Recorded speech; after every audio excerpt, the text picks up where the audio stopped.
What would you do if the life you built with the person you love was suddenly interrupted by a ghost from a past you fought so hard to bury? For Jack and Tu Tien, the past wasn't just a memory, it was a heavy, locked chest buried beneath the dust of their old, struggling life. They thought they had left the bitterness of their early years behind, trading the biting wind of poverty for the quiet, blooming warmth of their current farm. But today, a single, rusted hinge would change everything. The silence of the farmhouse is about to be shattered by a revelation so raw, so deeply personal, that it threatens to tear open wounds they swore had healed. Why is Tu Tien trembling as she brushes the dirt off a faded ribbon? And what could possibly be inside this box that makes a man like Jack, a man who never shows weakness, collapse to his knees in the middle of a sun-drenched field? The truth is closer than they think,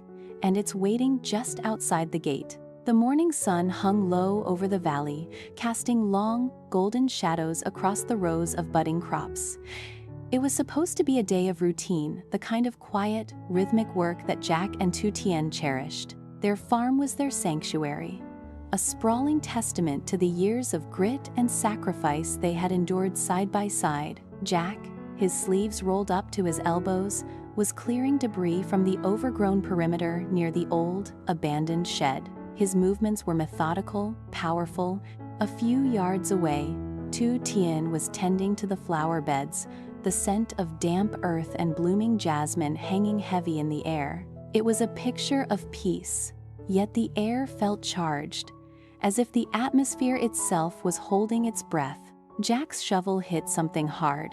A metallic clink echoed across the yard, not the dull thud of a rock, but the hollow, singular ring of iron striking metal. He paused.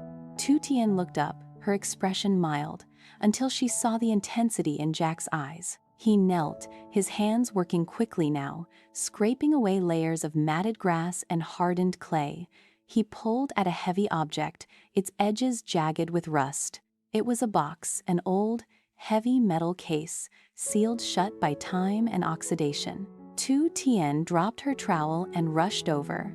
She knelt beside him, her heart thumping against her ribs. As she reached out, her fingers brushed the cold surface. "Jack," she whispered, her voice barely audible. This is the one from the old house. The one you said was lost in the flood years ago." Jack's jaw tightened. "It's impossible," he muttered. "I watched it wash away." He gripped the rusted latch. The metal groaned in protest, a sharp, screeching sound that felt like a needle scratching against a memory. The lid gave way with a sudden, violent snap. Inside, nestled among tattered letters and old, faded photographs, lay a small, velvet-lined watch, the one Tu Tien had pawned the day Jack was sick, the one she had promised to buy back for him if they ever made it out of the slums. The silence that followed was absolute. The wind stopped rustling the leaves. The birds seemed to fall mute. Jack pulled the watch out.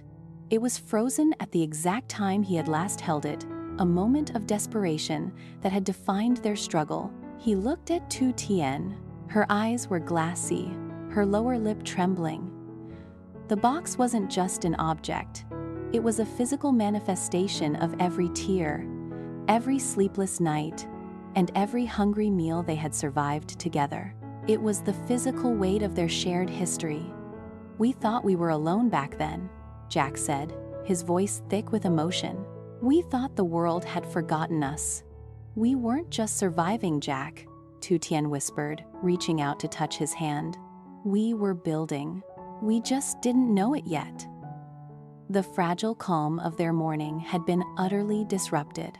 The box lay open between them like a wound, pulling them back into the suffocating reality of their past. They spent the next hour sitting on the dusty floor of the shed, the sunlight streaming through cracks in the wood, illuminating the dancing dust motes.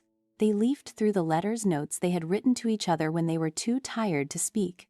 Lists of dreams that seemed impossible at the time.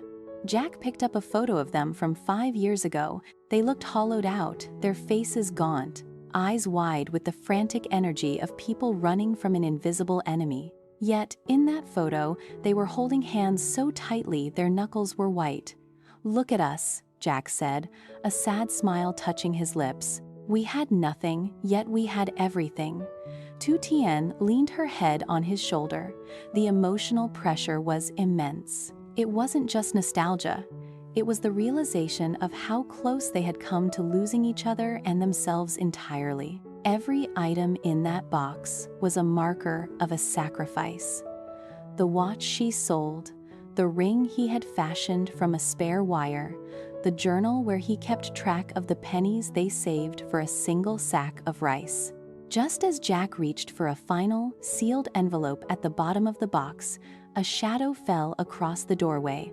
They both froze. The silhouette of a person stood against the bright glare of the afternoon sun.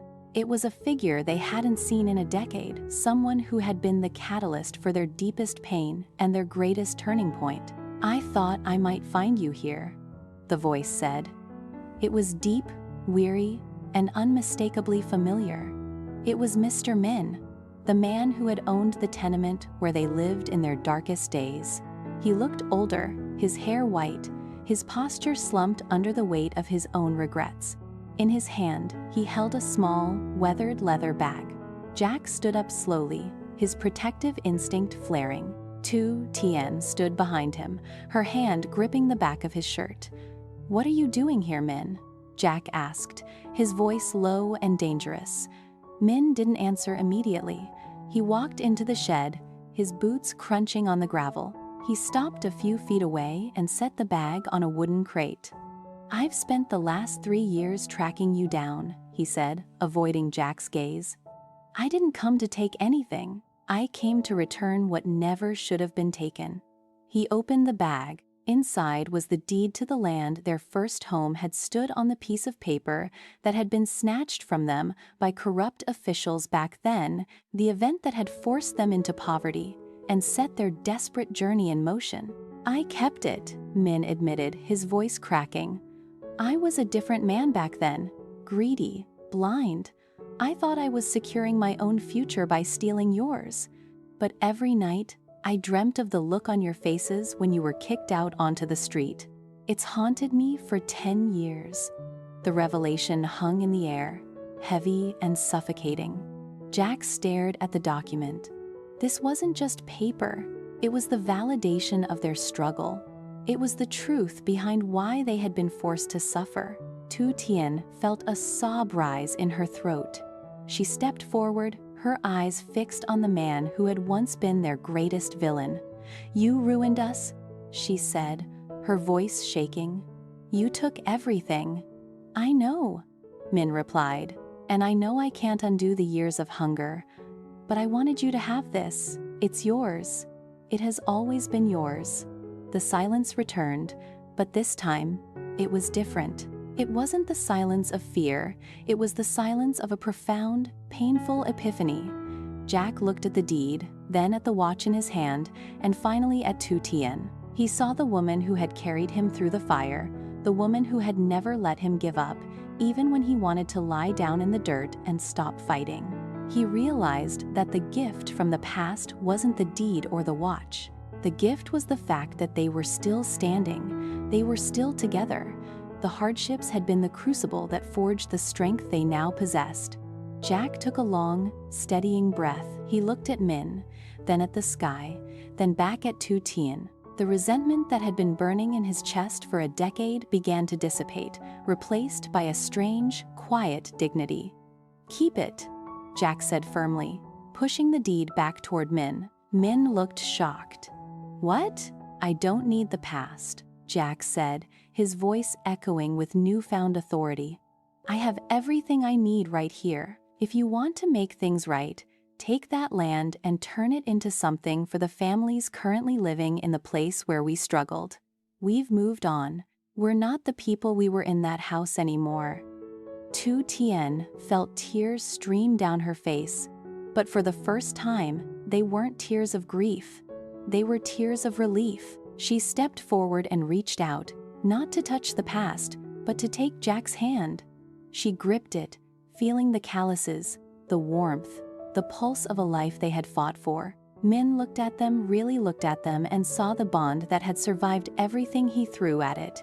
He nodded slowly, a single, sharp motion of respect. He turned and walked out of the shed, his footsteps fading away until there was nothing left but the sound of the wind in the trees. They remained in the shed for a long time. The watch was still in Jack's hand. He held it for a moment more, then closed his fist around it and set it back inside the box. He didn't lock it.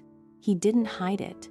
He just left it there, an artifact of a life they had outgrown. They walked back toward the farmhouse, the evening light painting the horizon in shades of violet and orange. The farm felt different now.